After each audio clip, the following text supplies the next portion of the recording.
our GMA legal analyst, Dan Abrams, and we see this as a dangerous guy, Dan, but usually these stalkers are somewhat delusional. It's so odd to see him saying, I believe I need a restraining order. Right, a permanent restraining order. He's saying, in essence, you need to issue this permanent restraining order in an effort to keep me away from her, which is absolutely bizarre. Remember, there's already a temporary restraining order in place. The question is, should it be permanent? There's going to be a hearing on the 6th of January. It is somewhat technical because the judge is really saying, look, he just deserves a chance to defend himself. He's saying, I don't really need a chance to defend myself. Isn't it game over? That's then? right. Don't you get the permanent restraining order? I think they will, but not immediately, meaning there's still a hearing to take place. Remember, there's still a restraining order in place. And so the question is, should it last for 3 years?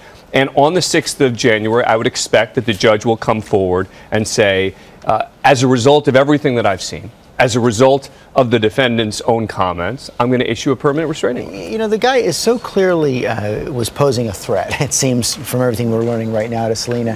How do you square that with dropping the felony stalking charge? Interesting, because now California has the toughest stalking law in the country as a result of a 1990 change in the law. It's now tougher than anywhere else, and you can imagine why, because of Hollywood stars, etc.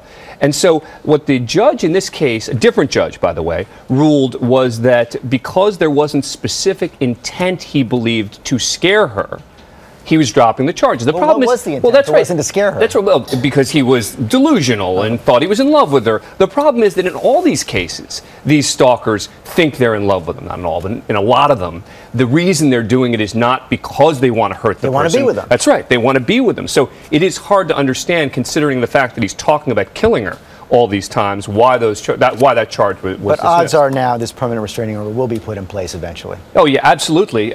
Particularly now because he's saying you absolutely need to do it. Okay, Dan Abrams, thanks very much.